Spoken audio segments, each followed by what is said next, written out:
Hello दोस्तों, नमस्कार, स्वागत प्रणाम अपना गढ़वाल की एक और नई वीडियो में। पहाड़ के इन हसीन वादियों से मेरे गांव का नाम भुआडाल सिंगी, जो कि उत्तराखंड राज्य के रुद्रप्रयाग जिले में बसा हुआ एक खूबसूरत सा गांव है। तो दोस्तों, जैसे कि आप सभी को पता होगा कि 4-5 दिन पहले मैं केदारनाथ में रहता था और वहां पर ना आप लोगों को न्यू अपडेट देता रहता था। तो वैसे ही आज एक न्यू अपडेट के साथ मैं आप लोगों के बीच उपस्थित हूँ। तो कहानी उन बेजुबान जानवरों की है जिनकी केदारनाथ में बहुत ही ज़्यादा तादाद में मरने की संख्या बढ़ती जा रही है। क्या कारण है कि जानवरों की इतनी मरने की संख्या बढ़ रही है? क्या घोड़ों के मालिक उनको अच्छे से देखभाल नहीं कर रहे हैं, या फिर क्या उनको खाना नहीं खिलाया जा रहा है, या फिर जो पशु डॉक्टर हैं वो उनकी देखभाल नहीं कर रहे हैं, क्या फिर प्राकृतिक कारण है? तो जैसा कि आप सभी को पता होगा कि भाई केदारनाथ में जो तीर्थ स्थल है तो उसमें सबसे बड़ा आधार है खच्चर, क्योंकि बहुत सारे लोग होते हैं जो घोड़ों से ही ऊपर केदारनाथ की यात्रा करते हैं। तो चलिए, आज इसी कहानी को लेके मैं आप लोगों के बीच आया हूँ। तो आज इसी विषय पर आप लोगों के साथ चर्चा करेंगे।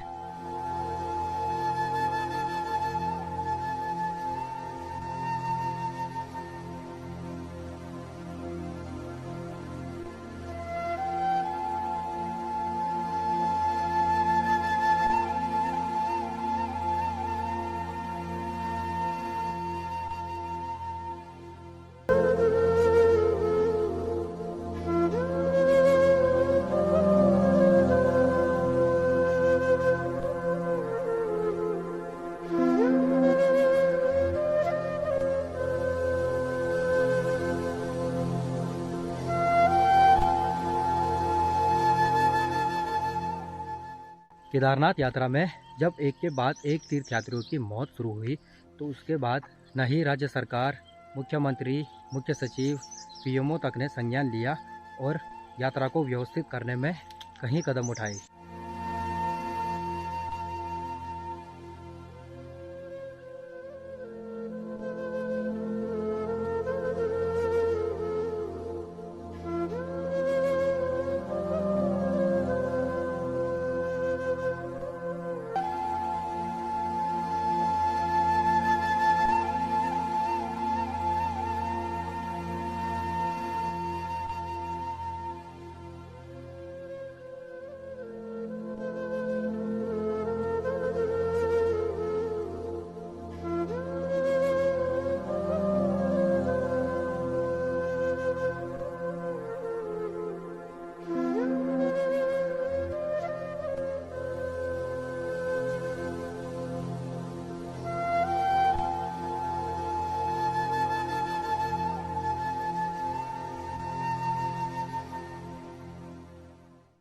अब सवाल उन बेजुबान जानवरों की जिनकी मरने की संख्या दिन प्रतिदिन केदारनाथ में बढ़ती जा रही है।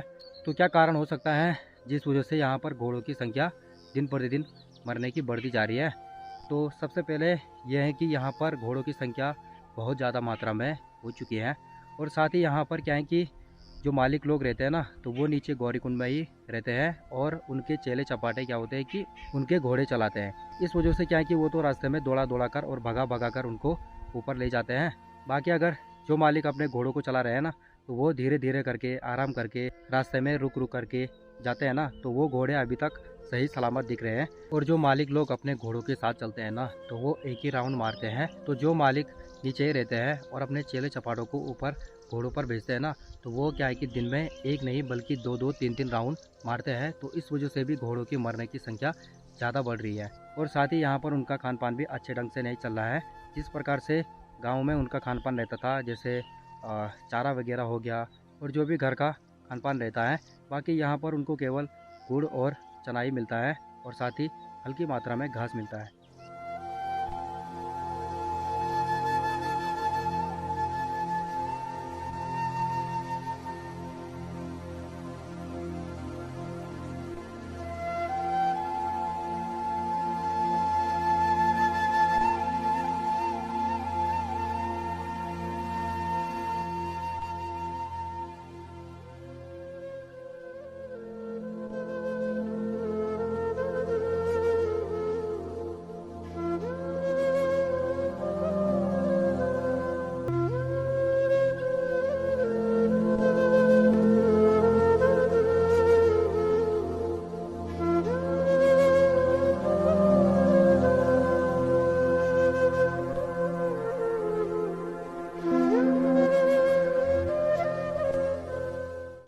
देख सकते हैं कि जो घोड़े की गर्दन है ना, तो उनके नीचे जो वो रस्सी रहती है ना, तो उसे पट्टा बोलते हैं। तो उसकी वजह से भी आप देख सकते हैं कि वहाँ पर कितना बड़ा घाव बना हुआ है। तो ये घोड़ों का ज़्यादा यूज़ करने की वजह से ये घाव इतना बड़ा हुआ है। और बाकी इन्हीं कारणों से क्या है कि घोड़ों की मरने की ज़्यादा संख्या बढ़ती जा रही है। क्योंकि देखो, वो बेजुबान जानवर है, वो बोल भी नहीं सकते कि यार अब मैं नहीं चल पा सकता हूँ, मैं कैसे चलूँ या फिर वगैरह वगैरह। तो यार वो तो बेजुबान जानवर है, उन पर तो एक डंडा भी मारेंगे तो उन्होंने तो चलना ही है भाई।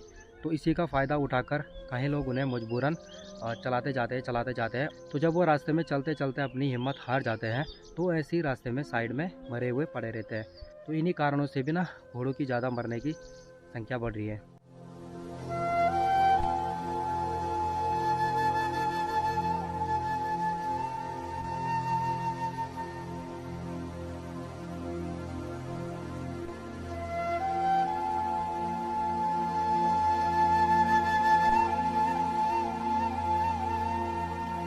तो दरअसल यात्रा के दौरान घोड़ों की निगरानी रखने के लिए ना प्रशासन ने YMF की एक फोर्स बनाई है, जिसकी फुल फॉर्म है यात्रा मैनेजमेंट फोर्स।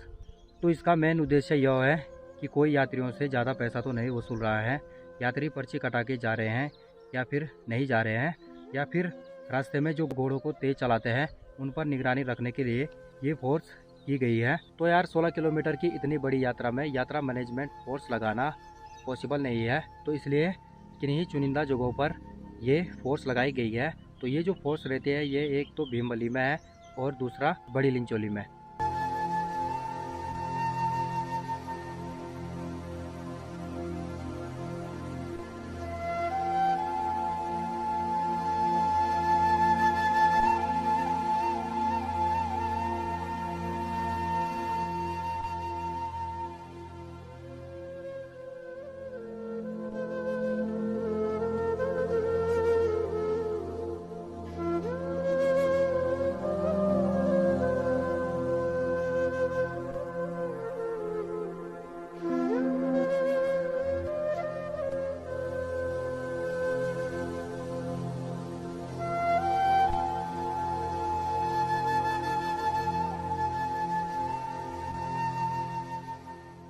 केदारनाथ यात्रा प्रारंभ करने से पहले सभी घोड़ों के रजिस्ट्रेशन सोनप्रयाग में किए जाते हैं, उनका मेडिकल चेकअप किया जाता है और फिर उनको चलाने की अनुमति दी जाती है। तो कपाट खुलने के टाइम पे चारों तरफ से इतनी भयंकर वाली भीड़ पड़ गई, यूपी से, हिमाचल प्रदेश से, टिहरी से, चमोली से, अनेक जगहों से, अनेक जिलों से क्या है कि लोग अपने अपने घोड़ों को लेकर आए और प्रशासन को ना संभालना मुश्किल हो गया। तो इन्हीं कारणों से क्या है कि यहाँ पर घोड़ों की मरने की ज़्यादा संख्या बढ़ती जा रही है।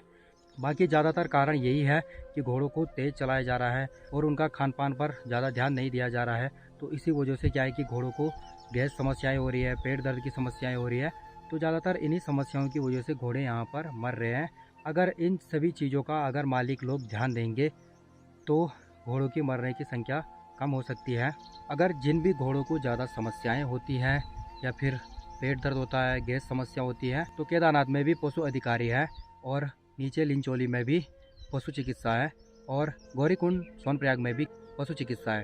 तो वहाँ पर ये सारी प्रशासन ने ये व्यवस्थाएं की रखी है। तो फिर भी कैसे इन घोड़ों की जनसंख्या ज़्यादा मरने की आ रही है? तो कारण ये है ना कि कई लोगों को पता नहीं होता है कि घोड़े को क्या समस्या होती है, और जिन लोगों को पता रहता है कि हमारे घोड़े को ये समस्या है तो वो जल्द ही पशु चिकित्सा को सूचना कर देते हैं और उनका घोड़ा समय पर ठीक हो जाता है। जिन लोगों को पता नहीं रहता है कि घोड़े को क्या समस्या हो रही है, तो उस वजह से भी घोड़े ज़्यादा मर रहे हैं। और घोड़े को यहाँ पर जब घोड़े मर रहे हैं तो कोई लोग तो अच्छे ढंग से व्यवस्थित कर देते हैं, तो कई लोग तो ऐसे ही घोड़ों को मंदाकिनी नदी में फेंक रहे हैं और कई लोग ऐसे ही बंजर धरती पर छोड़ रहे हैं। तो इस वजह से पोल्यूशन भी यहाँ पर काफ़ी बड़ी मात्रा में समस्या बन रही है।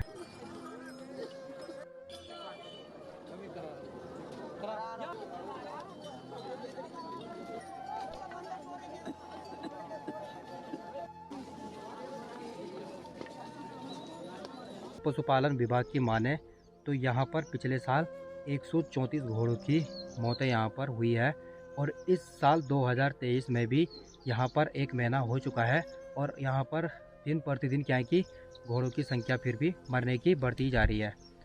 तो इसी वजह से क्या है कि यहाँ पर प्रशासन विभाग भी काफ़ी चिंतित है कि किन कारणों से घोड़ों की ज़्यादा मौतें हो रही है और कैसे इनको अच्छे ढंग से व्यवस्थित किया जाए।